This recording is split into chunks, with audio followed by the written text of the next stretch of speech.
Tudo bem? Espero que sim.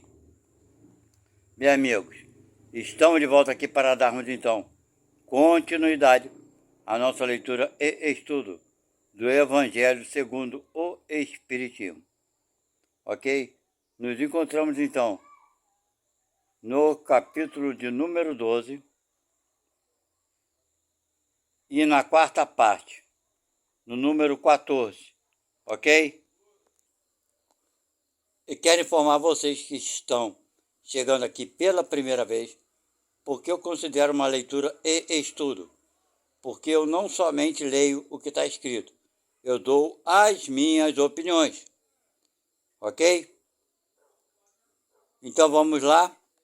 A nossa leitura também aqui, estudo, se faz por aproximadamente 30 minutos. Então, quando os capítulos são longos, eu divido por partes. Por isso estamos na quarta parte do capítulo de número 12. Ok? No número 14. Vamos lá. Que opinião terão de mim? Dizei-vos frequentemente, se eu recuo à reparação que me é pedida, ou se não, a peço àquele que me ofendeu. Né? Então está falando aqui sobre as ofensas, né? Que as pessoas às vezes revidam, né? Por questão de não parecer covarde. E ele fala aqui, que vão dizer dele, né? Porque ele não revidou.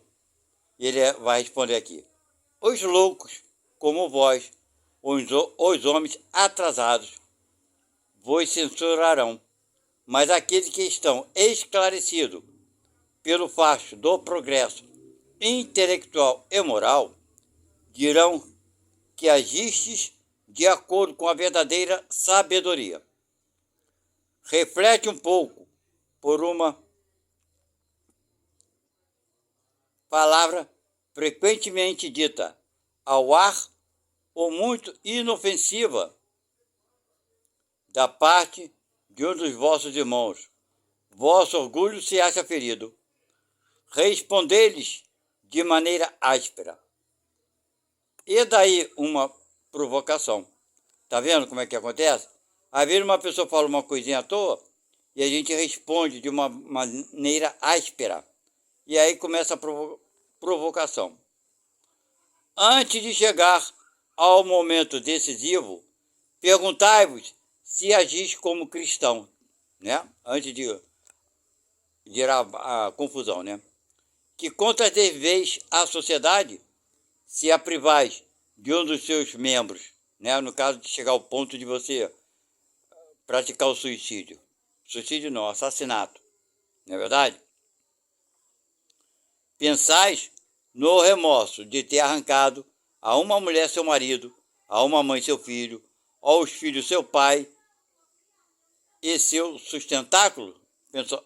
Pensar antes, né, porém, de cometer esse crime. É isso que ele quer falar aqui. Certamente, aquele que ofendeu deve reparação, mas não é mais honroso para ele dá-la espontaneamente, em reconhecendo os seus erros, do que expor a vida daquele que tem direito de se lamentar? Não é 1000 vezes melhor dar a chance dele se arrepender e pedir perdão? Pois é. Quantos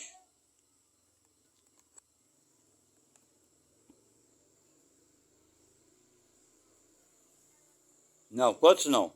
Quanto ao ofendido, convenho que algumas vezes pode se achar gravemente atingido, seja na sua pessoa, seja em relação àqueles que nos cercam. Não é só o amor próprio que está em jogo. O coração está ferido e sofre. Mas, além de ser estúpido, pagar a sua vida contra um miserável, quer dizer, o duelo, né? Pagar não, jogar a sua vida contra um miserável, contra aquele que te ofendeu, capaz de uma infâmia, ocorre que, estando morto, a afronta qualquer que seja, não existe mais?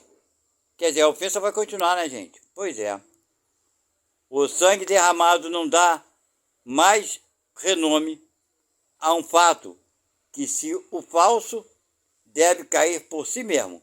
Porque se é falso, né, deve cair por si mesmo. E que, se é verdadeiro, deve se ocultar no silêncio. Não resta, pois, senão a satisfação da vingança saciada. A triste satisfação que frequentemente deixa desde esta vida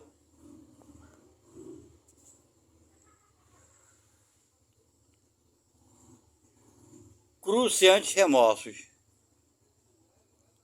E se é o ofendido que sucumbe, onde está a reparação?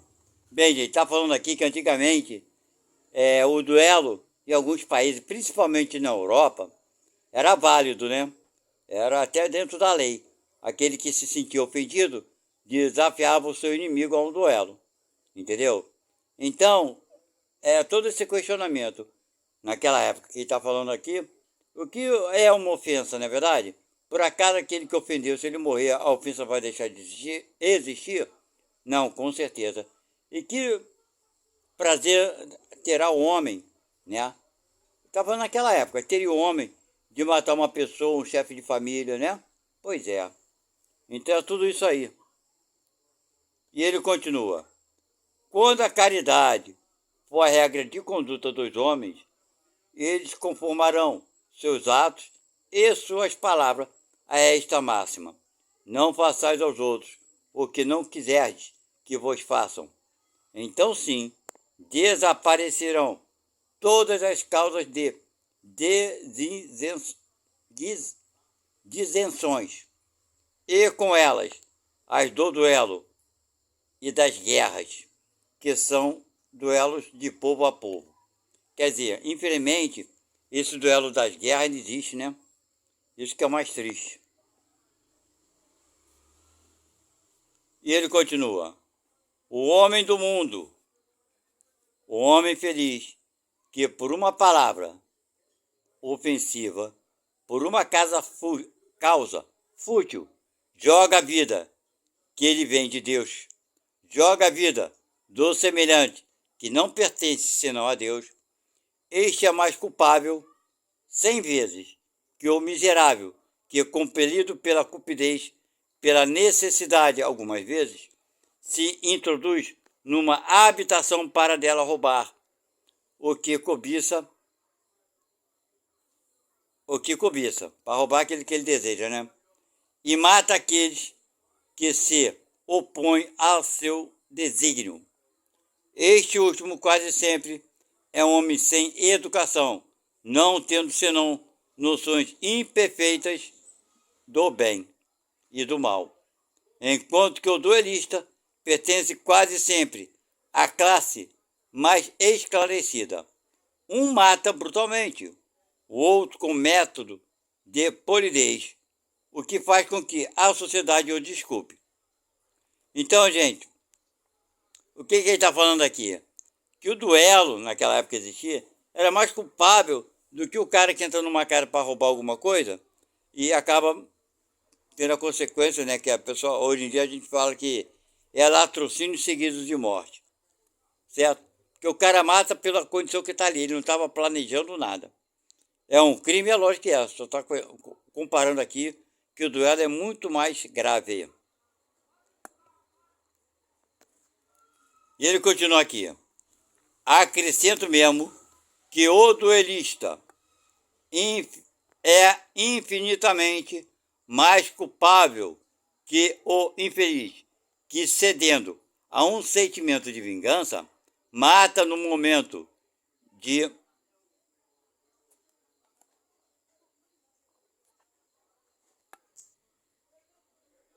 exasperação.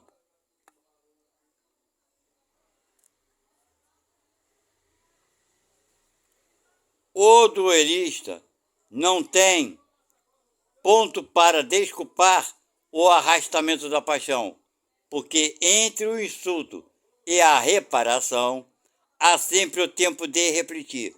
Ele age, pois, friamente e de plano premeditado.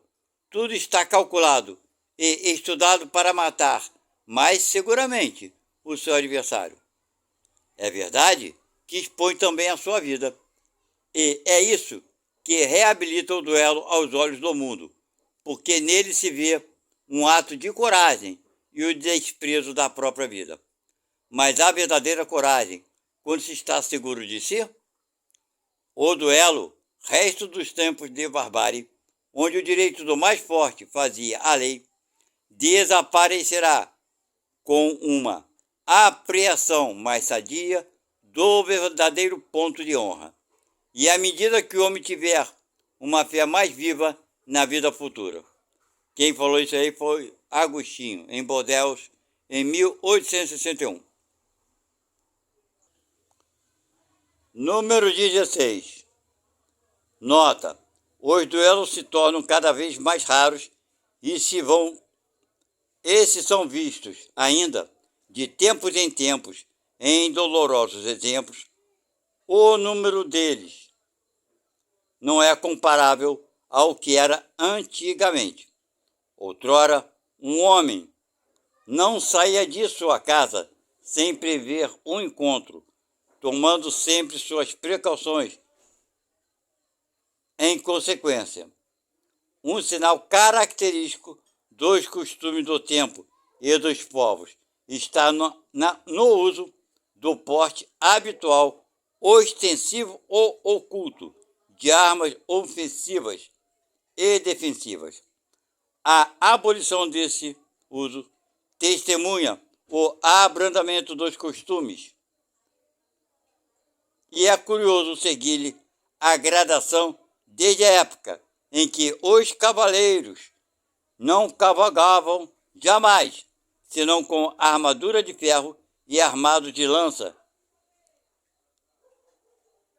Armado de lança, até o porte de uma simples espada, tornada antes em dorno e um acessório de brasão do que uma arma agressiva. Um outro indício de costumes é que outrora os combates singulares tinham lugar em plena rua, diante da multidão, que se afastava para deixar o campo livre e que hoje se oculta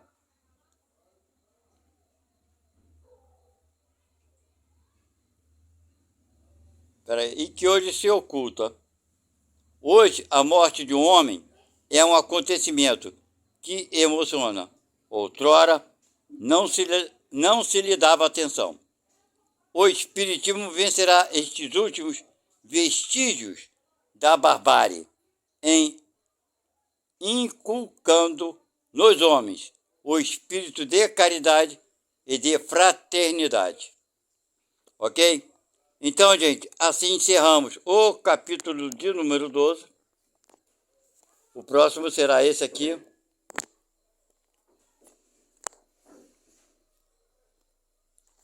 Será o capítulo 13, ok?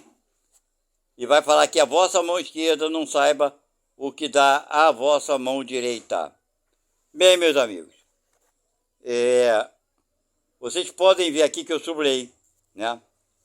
Aqueles que matam, que se opõem ao seu desígnio. Quer dizer, então, gente, aquele que estava roubando e acaba matando é uma consequência do ato que ele está praticando, né? Então, o duelo é muito mais criminoso. E a vingança também, esse capítulo que nós lemos, que foi de número 12, o tema principal, vou puxar aqui para vocês verem, Aqui, ó. Amai os vossos inimigos. Ok? Então, eu resumindo aqui, finalmente, encerramos que o inimigo é aquele que, bem, enfim, acaba entrando em conflito conosco. Não quer dizer que ele esteja errado ou nós estejamos errados. Existem conflitos e precisamos aprender a lidarmos com eles, ok? E como eu já falei anteriormente, gente, quando encerro o capítulo, eu encerro o estudo, ok? Então, até a próxima leitura e estudo. Fiquem na paz de Deus.